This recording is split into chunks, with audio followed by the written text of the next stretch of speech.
Oh, soul.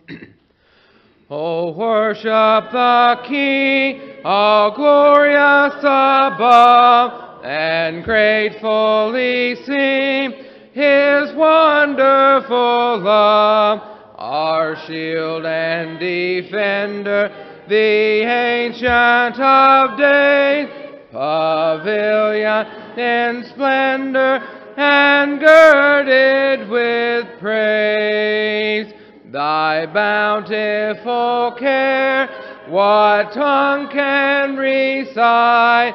It breathes in the air, it shines in the light, it streams from the hills, it descends to the plain, and sweetly distills in the dew and the rain.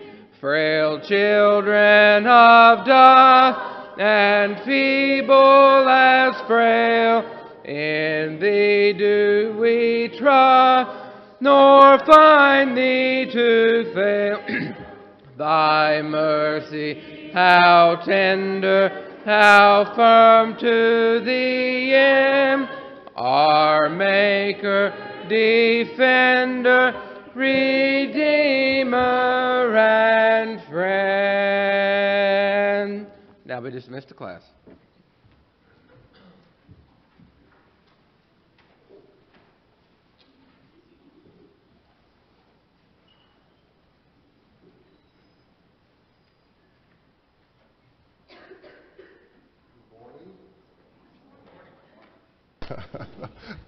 Good morning.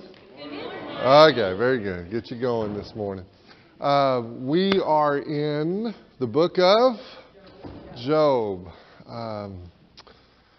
And we will be in, I really want today to go ahead and start looking at chapters 29 to 31. We're briefly going to make some statements about chapter 28. And I'll explain why I don't think we need to, or it's not necessary for us to go into a lot of detail about that. We covered chapter 27, and in chapter 27, well, let's back up just a little bit so you can kind of get back into this. We had talked about Bildad in chapter 25, and do you remember what Bildad kind of argued? And let me set this up. You know, you've got the three friends kind of, and we're going to have Job, and he's going to be kind of closing out his remarks for the most part in chapter 31. And then there's another friend that we haven't heard from that comes on the scene. Do you remember? Does anybody know who that friend is? Elihu. That's right. And then after Elihu, we get into the divine speeches. And all the way through Job, I've been telling you, I can't wait till we get to the divine speeches because there's a lot of very important things there as God does offer Job an opportunity in a way to hear from him, but it's not at all what Job probably had in mind. So when we look at chapter 25, it's a pretty short chapter. Anybody remember what Bildad has to say? Sounds like man is a worm. Yeah, a man is a worm and a maggot. And throughout those speeches, for the most part, those are things that have been said, and I guess there's a sense in which when you compare man to God, you kind of go, okay, yeah. But we notice, for instance, in Psalms 8, which by the way is a pivotal psalm and very important when you come to the New Testament, as far as God's view of man and the Messiah coming and that kind of thing. But in Psalms 8, what is the biblical view of man there? Anybody remember? Just a little lower than the angels. Yeah. So, and we know Jesus Christ becomes man. Now you have to remember these folks are a long time before that. And I think probably Bildad is just trying to say nobody should ever question God in any way. But what he really means is nobody should ever question our interpretation of God. So the assumption is what we think about God and what we think is the system and how the system works and retribution theology and all that. That's who God is. Therefore, to question what we're saying about God is to question God himself. And that's a big leap. Job is willing to engage with God. He's trying to get some kind of answer to this situation because he doesn't fit their system, and they keep trying to shove Job into the system, into retribution theology, into you must have done something bad, wicked, because things aren't working out for you. And their viewpoint is, if you're righteous, what will you receive? Yeah, good, blessings, prosperity, all those things Job had before. So there must be something awry here. So that's kind of what Bildad says in chapter 25. And then in chapter 26, Job comes back and he rebukes Bildad. And I think he kind of turns their argument upside down on him and reverses it on them. He does mention the greatness of God and just the wonder and majesty of God. So it's not that Job doesn't think that God is great. He just can't fit God and himself into this interpretation this retribution theology always being the system. So then, chapter 27, Job comes back and he reaffirms in response to his friends. He reaffirms something. What does he reaffirm? His integrity. He reaffirms that he has been faithful. And so when we we talked about this in chapter 27, in verse 1, then Job continued his discourse. So this continues. He talks about God's greatness. And remember, their argument has been, God is great. This retribution system is the way it always works. Therefore, you must be wicked. So Job comes back to say, there is the greatness of God. There is the power and majesty and glory of God. All of that is true, but I'm still faithful. So what are we going to do with this situation? So in chapter 27, then Job continued his discourse and said, as God lives, who has taken away my right, and the Almighty who has embittered my soul, for as long as life is in me and the breath of God is in my nostrils, my lips certainly will not speak unjustly, nor will my tongue mutter deceit. Far be it from me that I should declare you right. Till I die, I will not put away my integrity from me. I hold fast my righteousness and will not let it go. My heart does not reproach any of my days. And so basically he's saying, look, this is my story and I'm sticking to it. This is the reality. You guys may not want to see the reality. He has already said, what kind of friends has Job said they are? What kind of comforters? Sorry comforters. Yeah, not good friends, not good consolers. And one of the reasons that is because they didn't listen to Job. Even if they had not agreed with Job, they could have at least listened to him. It's clear if it doesn't fit with what we already think, we're not going to listen to you. And so we just dismiss any integrity or faithfulness. You must be wicked. They weren't really discoursing, if you follow me. It's just like, he wasn't there. This is the way it is. You're in denial. We're the defenders of God. Now, what do we know? Are they really defending the truth about Job? No. Are they in actuality defending the truth about God? No. One of the things that they argue, and we've mentioned this, but one of the things that they argue is there's so much about God that you can't know, Job. And Job, I think, could well come back and say, just like you said, there's so much about God that you don't know. So how could you be dogmatic that he always works in the way that you think he has to work? And so in chapter 27, he says, look, he believes God has done this. And he says, as long as life is in me, in other words, I'll go to my grave defending my integrity. And one of the interesting things about Job that his friends aren't getting, and even I don't think Job fully understands at all, is that Job, by defending his integrity and faithfulness, because that's the truth of the matter, who is he really defending without even knowing it? God. So he feels he and God are hostile to each other.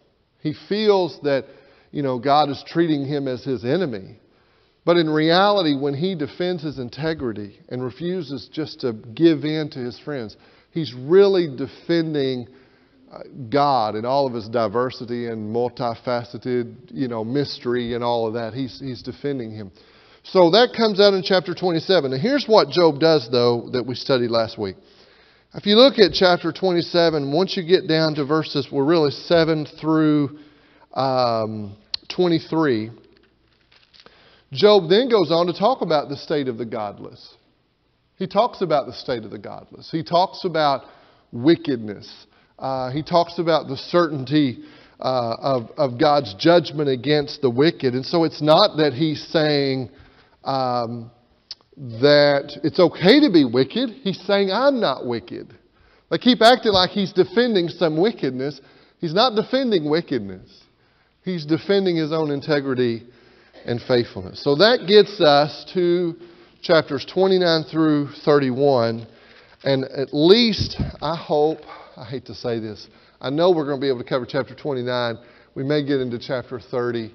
And Job, these speeches are important because they kind of, to me, encapsulate a lot of the different kind of stuff that's come out. It's almost like Job gives you a summation of where he is right now and what he's thinking. So it's kind of opening up the window for us to know, how does Job feel in his heart and the human experience. And I will say this, that when I was reading chapters 29 and 30 again last night, I just think, and maybe people don't suffer in the same way, Job, but some people seem to suffer in similar ways.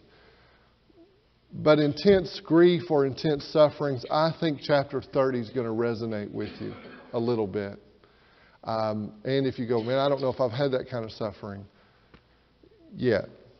But I think you'll kind of see, you know what, I can kind of connect in with what Job is saying and how he's feeling. And I think that's important in understanding where he is. So Job in chapter 28, by the way, is a lot like stuff we read in Proverbs or in the Psalms. It's very much, biblical poetry about the wisdom of God. So he talks a lot about God's wisdom. And if you read chapter 28, you're probably going to feel, man, this feels a lot like, the wise man in Proverbs or something like that. Where is wisdom? And we need to pursue wisdom and all of that. But that gets us to chapter 29. And I want to pick up in chapter 29. Give me just a minute here. Skip ahead in my notes. I want to look at chapter 29 and what Job is going to do in 29. And we'll focus on verses 1 through 6. And we've talked about some of this, but it gets clearer, I think, to me. This is kind of Job's final defense about himself. In chapter 29, he's going to talk about his past. What was his past like? I mean, who was he? It's almost like he's saying, this is who I was.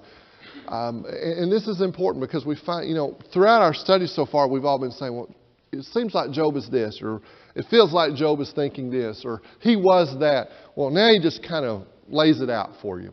So in chapter 29, let's read verses 1 through 6. Job chapter 29, 1 through 6. And I think in Job's final defense, you're going to find out very clearly it wasn't the loss merely of possessions or things or status, even though he'll talk about that.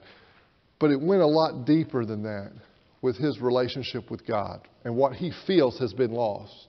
Even though God has a different perspective, but he doesn't know that. So let's read chapter 29, verses 1 through 6. Joel, can you read that for me? And Job again took up his discourse and said, "Oh, that I were as in months gone by, as in the days when God watched over me, when his lamp shone over my head, and by his light I walked through darkness. And I was in the prime of my days, and the friendship of God was over my tent, and the Almighty was yet with me, and my children were around me. When my steps were bathed in butter, and the rock poured out from me streams of oil." Yeah, that's good. Thank you. Thank you. So let's look at this. So Job says, "Oh, that I were as in the months gone by." So if I just take that kind of literally, it's this. We've asked how long was this process. Well, we know at least it was a pretty good bit of time. This was not a 3.5 week deal. Months could be years for all we know. We just know it goes back a while. Oh, that I were as in months gone by, as in the days when God watched over me. We'll come back to that. When His lamp shone over my head, and by His light I walked through the darkness. And he says, as I was in the prime of my days. By the way, on verse 4, does anybody have Todd, what does the King James say there on verse 4? There. Okay, good. That's what I was looking for. The idea of prime there is kind of an interesting term. We kind of use that language. He was in the prime of his youth. The Hebrew word is the note of kind of ripe maturity. It's that, you might say, sweet spot of life where you're not so young, you're immature, but not to hurt anybody's feelings, but you're not so old that you feel like you've lost your ability to function or capacity or something. So kind of, we understand what he's talking about. Sometimes we'll talk about somebody and they're in the prime of their career. They're just in that good spot, And he says, so when I think back, he mentions in his prime, even prime of his youth, God was with him there in 29:4. Notice the second clause, when the friendship of God was over my tent. Friendship there is a strong Hebrew term. It is the notion of approval, blessing, favor, intimate friendship, like the closest relationship you can imagine. So it's not a distant acquaintance. It's we were in a real relationship, and God He was smiling at me. He was pouring His blessings out on me, not just to give me stuff, but it was representative of something deeper. And this is how Job felt about God. Going back up to verse 2, oh, that I were as in months gone by. Okay, so when I look at verse 4 and he says, this was a time when the friendship or the favor or the blessings of God, this relationship I had with God was over my tent. He doesn't feel that way anymore. Now he feels like he's God's enemy. Now he feels like he's been targeted. He's on the outside, but he doesn't know why he's on the outside. This is how he's feeling. Look at Numbers chapter 6. This is a pretty well-known passage. Let's look at Numbers, the 6th chapter. Matt Finley, if you don't mind. Numbers. Make sure that's the one I'm looking for. Yes. We'll know this passage. But let's read. Go ahead and start in verses 22, and if you would, read through verse 27. Numbers 6, 22 through 27. The Lord said to Moses, tell Aaron and his sons, this is how you are to bless the Israelites. Say to them, the Lord bless you and keep you. The Lord make His face shine on you and be gracious to you. The Lord turn His face towards you and give you peace. So they will put my name on the Israelites and I will bless them. Okay, so that notion, that's how Job feels it was before all of this. He feels that the Lord had blessed him, and notice the language, was keeping him. And he uses this metaphor, the Lord makes His face to shine on you and be gracious to you. In other words, the Lord is smiling upon you in a way that He's favoring you and He's blessing you. And he even mentions in Job 29, as in the days when God watched over me. Almost like a parent that watches their child, and when the child gets close to danger is there to kind of pull the child back and to protect him. Now let's remember for a minute, what did Satan say? Let's go all the way back to the beginning. Put a hedge around him. Job says, I like that. I like that hedge. Because to him it was a reflection of God's favor and blessing. But the issue, he's interpreting God's love in that context, but Satan is questioning Job's love for God because of the hedge. So the only way to disprove Satan's argument against Job is to remove the hedge, but the removal of the hedge is the very thing that causes Job to think God doesn't love him. And that's the warfare Satan is using against Job and against God. So if God had been the Father that says, I will not remove the hedge, then the genuineness of God would know his heart, but disproving Satan's argument against God and against Job would never be possible. So this is sometimes when we think of suffering, the complexities of what's going on in the spiritual realm versus what we just see, even for Job, what he saw. So Job is saying, okay, I felt like God was watching me. Now here's what's interesting to me. When you go back to Job, he does feel like even when he's suffering that God's watching over him, but in what way? Anybody? Yeah.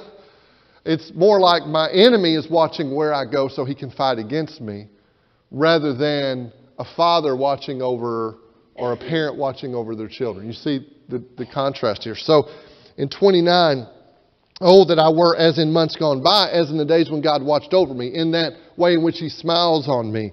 When his lamp shone over my head, and by his light I walk through darkness. So here's some metaphors. You can see the poetry in it. So when you think about lamp and light, are there any other sections of Scripture that really maybe makes you think of? Okay, yeah, in the New Testament, 1 John, where it says God is light, which is really talking about his holiness. And in him is no darkness at all. Can you think of anything else? Go ahead, Betsy. Yes. So in the Psalms, when it speaks of God's fellowship with his people and his word, Psalms 119 speaks, that whole big psalm there in Psalm 119 talks about the light of God's truth and leading us in the right path and all that. So when you come to this, that is fellowship talk. That's relationship talk. That's guidance. That's direction. He feels like God's not talking to me anymore.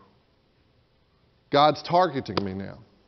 But there was a time, and he says, so even though I'm in the world, it's a world of darkness, his friends keep talking about the godless and all that. He says, but I was guided and I was directed by his light. I got his smile. I got his favor and blessings. And I received all of that. Verses 4 and 5 there, as I was in the prime of my days, when the friendship of God was over my tent, when the Almighty was yet with me. And then he says, and my children were around me. There's some discussion about this, but just knowing the story of Job, this has to take us back. I had my family, I had my children. I felt like I was walking in what was right. I was enjoying the presence of God and the blessings of God.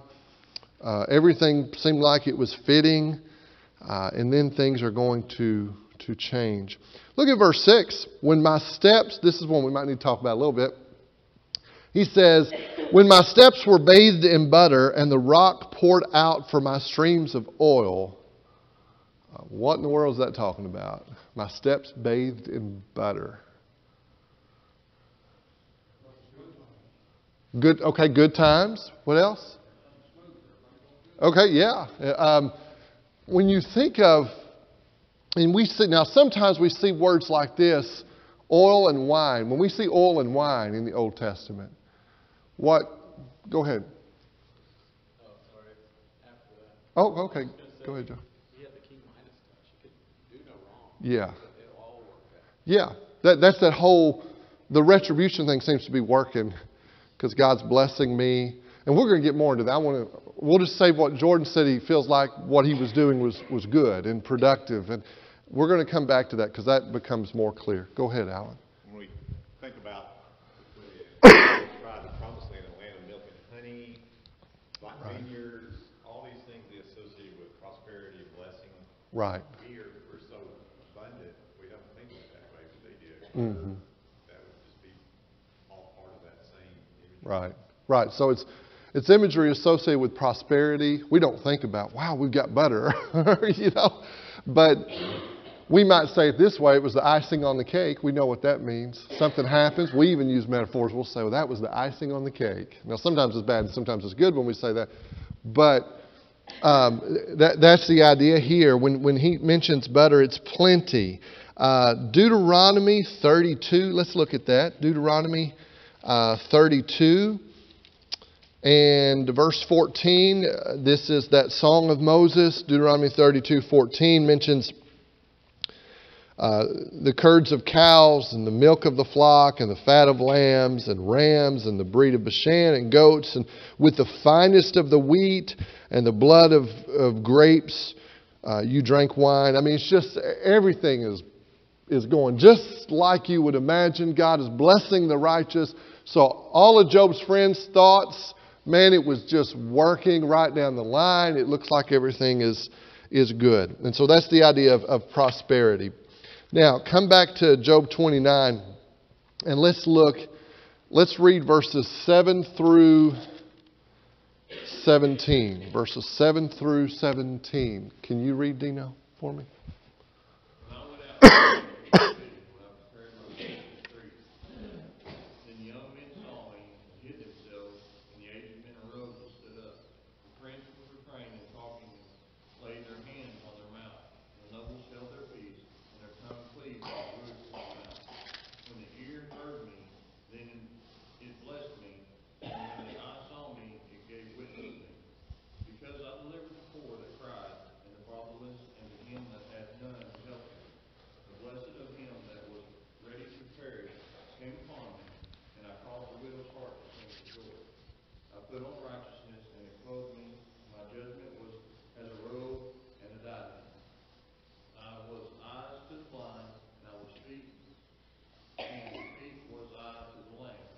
I was a father to the poor, and the cause which I knew not I searched out. And I break the jaws of the wicked, and pluck the spoil out of his teeth. Okay, let's stop here. What's Job saying? Now remember, his friend said there must be something wicked about you. Well, what's Job saying about his time before? Go ahead, there. He's answering some of the charges that have been brought against him about surely he's oppressed the poor, he's not treated people right, he wouldn't be where he was. But here he's telling them how when he was in God's favor and he was rich, he took care of other people. Right. So it's not, and I think this is an important point. This is not, I want what was before just so I can hoard it, to myself, or that I had all this stuff and it was just for me and my family. He had not been a selfish person. He had not used inappropriately his resources. This goes to character. Now remember what Job is saying. I will defend my integrity. And not only that, he saw before God pouring his blessings. Remember in Abraham is told, or Abram's told by God, I will bless you and you will be a blessing. So I think what Job is saying is, I was blessed, that's true, but I was blessed, but I was a channel of God's blessing to other people. I cared about those who were less fortunate than I was. Which kind of makes you wonder, okay, do they really see all the fatherless? Do they see all the orphans? Are all these people wicked? I mean, if we're just going to take retribution system all the way through.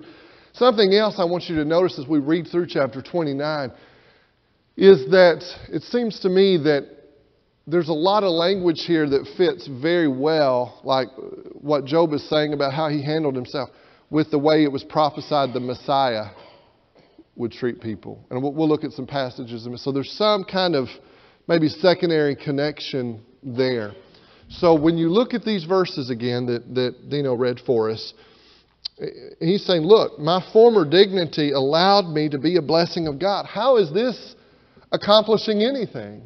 And yeah, I will continue to defend my integrity. Now there's 4 descriptions of those in need, if we can think about what was read. He mentions the poor, or those who were impoverished. Did you catch any other words? There's 4 of them. Okay, there's the fatherless, okay. There's actually more than 4. Blind, lame, poor. You would have the fatherless or the orphan. You would have the perishing, and you have the widows. Okay. When we see language like that, and by the way, I don't know if we always pick up on this. In Old Testament teaching, when the prophets were rebuking the people, there would be, talk about idolatry.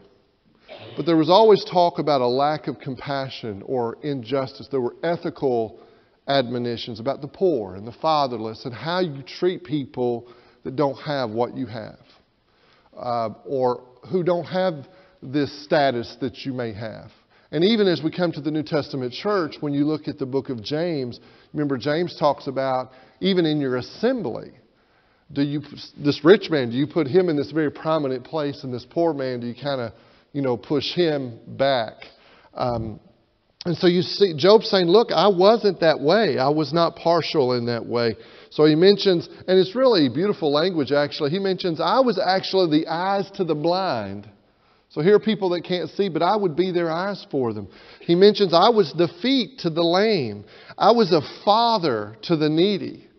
And so I was willing to do all those things.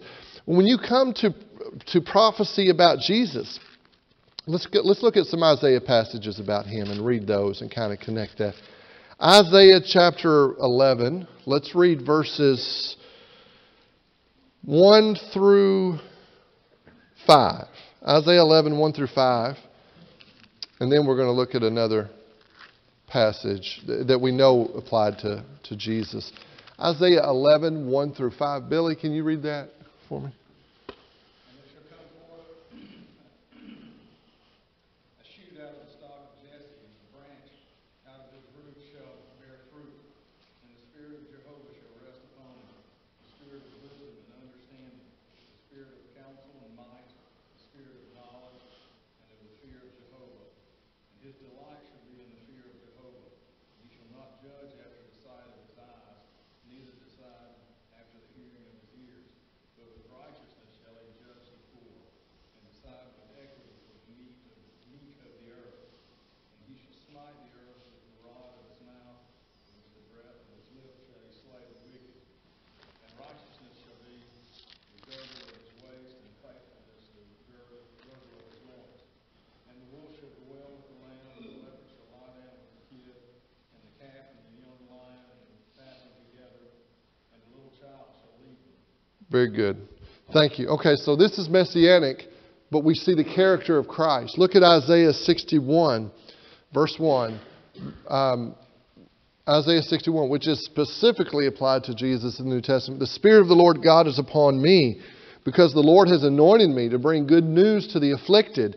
He has sent me to bind up the brokenhearted, to proclaim liberty to captives and freedom to prisoners, to proclaim the favorable year of the Lord and the day of vengeance of our God, to comfort all who mourn, to grant those who mourn in Zion, giving them a garland instead of ashes, the oil of gladness instead of mourning, the mantle of praise instead of a spirit of fainting. So they will be called oaks of righteousness, the planting of the Lord, that He may be glorified. Now, Jesus does this in an ideal way. I mean, He's actually the means of all of this being accomplished. What I'm trying to get us to see is the kind of man Job was. Now, I'm not saying Job was sinless as Jesus was. I'm just trying to say, the comparison is almost hard not to see when you read it. And so, he was indeed a faithful man. I'm not saying he was a sinless man, but he was a faithful man. So if you're a man of that faithfulness and integrity, to have your friends, because they have some allegiance to some theological system that's inaccurate in the first place, and they won't listen to you, and they start saying you are wicked and ungodly, and you must have done this, and you must have done that. The pain, you think about it, if you're a person of integrity and faithfulness, you're going to be more sensitive to those kinds of attacks than somebody who actually has been inconsistent. And so I think when we look at Job and we come back and think, he's just, again, remembering the time in which it was clear that God approved of him. And when we come back to, I want to come back to Job now, and let's look in chapter 29, and I want you to look at verses 18 through 20. Let's look at Job 29. And before we move, notice the status and respect. Verse 7, he says, he went out to the gate of the city, and when I took the seat in the square, he says, now, there'll be a contrast here, so it's important to see this. The young men saw me, and they hid themselves, and the old men arose and stood. So, why did the young men hide themselves? Because they respected him. He was a He was a man of integrity and status. They knew they were not in a place. We miss this because our society is so corrupted on this point and turned upside down and inside out and everything else, where there's been, okay, I'm probably going to get in trouble now, but there's been such a undue emphasis on the value of being young and youth. If you look at cultures that have been around a lot longer than American society has been around, Oriental cultures, there is an emphasis, there is a level of dignified respect for grandfather, grandmother, older woman, older man, wisdom. And the Bible's full of this. Wisdom and discernment's associated with age. Even when we think about elders, I don't think it's necessarily given, it's not really a numerical age, it's a qualification, but there is some, in order to have those qualifications, you have to not be a new convert, he says. So it's not as bad to be a new convert, we all start there, but there's some value that we should place on this. So he says, when I would come to the gates, I was respected. The young men respected me. The older men, other respected men would stand up. We understand that. So he even says the princes stopped talking and they put their hands on their mouths. They weren't quick to talk. Now let's talk about Job's friends. Now that Job is down, how are they treating him? Well, they're saying all kinds of stuff. He said, you wouldn't have said that before. He goes on to talk about the voice of the nobles were hushed and they listened to him and how he had treated others. Verse 14, I put on righteousness and it clothed me. My justice was like a robe and a turban. And he goes on to mention how he treated others. Now then, and notice verse 17, which is interesting because he doesn't feel like it's happening from God to him now. He says, I broke the jaws of the wicked and snatched the prey from his teeth. I saved innocence. Verse 18, then I thought, I shall die in my nest. Now this is what he had in mind. He said, I thought I would die in my nest, and I shall multiply my days as the sand. My root is spread out in the waters, and dew lies all night on my branch. My glory is ever new with me, and my bow is renewed in my hand. To me they listened and waited and kept silent for my counsel, and after my words they did not speak again, and my speech dropped on them. They waited for me as for the rain, and they opened their mouth as for the spring rain. I smiled on them when they did not believe, and the light of my face they did not cast down. I chose a way for them and sat as a chief, and dwelt as a king among the troops, as one who comforted the mourners. This is what I did for them. My friends didn't do that for me. But I want you to go back to verse 18 and 19. We all have had those thoughts, but so Job says, this is who I was. This is what I did. This is how I handled God's blessings. So then he says, this is what I thought was going to happen. This is, now remember, you got retribution stuff going on here. So he's assuming it's going to keep going, right? I mean, this is the way it's been. This is who I am. This is God's blessing for the righteous. And so what did he anticipate? Even as he thought about the end of his life, and you're going to see a great contrast between reality, what he imagined would happen. Even as he thought, he knew he was passed from this life into eternity eventually. So how did he see that? What does he mean when he says he would be in his nest? Okay, be at home, be comforted, have his children around him, have his family around him. To him, that was a good thing. That was a blessing. How's that going to work out? It's not that way. Now, there will be some things at the end, but as he's looking at it now, he can't get his children back. Even though, we talk about, Job, he, he got all those blessings. Yeah, but he don't get his children back. Not those children. So, even when there's restoration, there are some things that you just don't go back to. Right? So, that's not going to happen. He says, I shall multiply my days as the sand. I'm going to live this really long life. But now, what is he crying to God for? In places, it sounds like he's crying out to let him die. In verse 19, my root is spread out in the waters and dew lies all night on my branch. It's just this idea of a long life. I'm going to have God's favor. Not only am I going to have God's favor, but everybody's going to know that I have God's favor. All my friends are going to know that I have God's favor. And I think the notion in verse 20, my glory is ever new with me and my bow is renewed in my hand, is that I will not die in weakness or powerlessness in that way. So, that's what the past looked like for Job when he looked back. But, chapter 30. In chapter 30, we get this lament of the fact that that's not how things end up happening, and the contrast. You remember, well, let's look at the portrait of his mockers. Verse 1.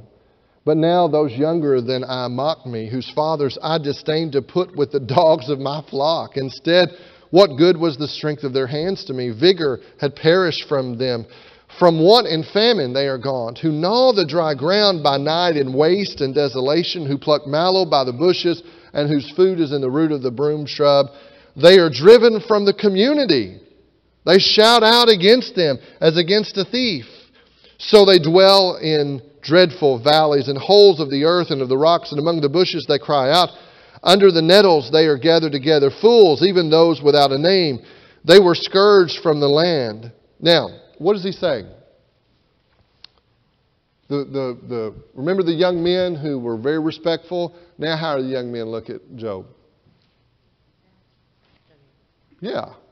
God's not with them in their mind. Not only that, so you see the contrast. There's going to be a lot of that. So he says, look, they're not respectful at all. Now they taunt me. They mock me. Not only that, he says, how does he describe them? Like, there's some real, status community talk here. Okay? So, now he said, this is, remember chapter 29, this is in the community. When I came, those who were older stood up. The older wise counselors stood up. The young men were very respectful. But now, not only the young men don't respect me, but what else? Where do they come from as far as their families are concerned? What does he say? They were not worth respecting. I wouldn't have put them with my dog. And so, there's some commentators which gets me. They try to criticize Job for this language, like, well, he's arrogant. No, it was just the reality. It was the reality. There are some people that in the way they live and the way they act haven't behaved in such a way as to be deserving of the respect that Job actually was deserving of. I think that's what he's saying. Okay, so there's that in those 8 verses. Young men not being respectful. Job, he basically says, I was one of their jokes. They taunted me. They mocked me. My mockers even became attackers. I want you to look at verse 12. On the right hand their brood arises. They thrust aside my feet and build up against me their ways of destruction. They break up my path. They profit from my destruction. No one restrains them. As though a wide breach they come. Amid the tempest they roll on. Terrors are turned against me. They pursue my honor as the wind, and my prosperity has passed away like a cloud. Who does that sound like? Whose mockers does that sound like? And attackers? Well, it sounds like Job's friends. It sounds like Psalms 22 with how the Jews treated Jesus and his crucifixion. He uses very similar language about the terrors coming on him and being taunted and that kind of thing. Then verse 16. And now this is really going to sound like some of those messianic sections. And now my soul is poured out within me. Days of affliction have seized me. At night it pierces my bones within me, and my gnawing pains take no rest. By a great force my garment is distorted. It binds me about as the collar of my coat. He has cast me into the mire, and I have become like dust and ashes. I cry out to you for help. So he's still crying out to God. But you do not answer me. I stand up, and you turn your attention from me. You have become cruel to me. With the might of your hand you persecute me. You lift me up as the wind and cause me to ride, and you dissolve me in a storm. For I know that you will bring me to death and to the house of meeting for all living. Yet does not one in a heap of ruin stretch out his hand, or in his disaster therefore cry out for help? Have I not wept for the one whose life is hard? Was not my soul grieved for the needy? When I expected good, then evil came. When I waited for light, then darkness came. I am seething within and cannot relax. Days of affliction confront me. I go about mourning within comfort. I stand up in the assembly and I cry out for help. I have become a brother to jackals and a companion of ostriches. My skin turns black on me, and my bones burn with fever. Therefore my harp is turned to mourning, and my flute to the sound of those who weep. This is this contrast with 29. I do want to mention one thing to you, because I think most of us get the feeling of that chapter, and this is how he feels. But I want to ask you, why does he mention jackals and ostriches before I end this morning?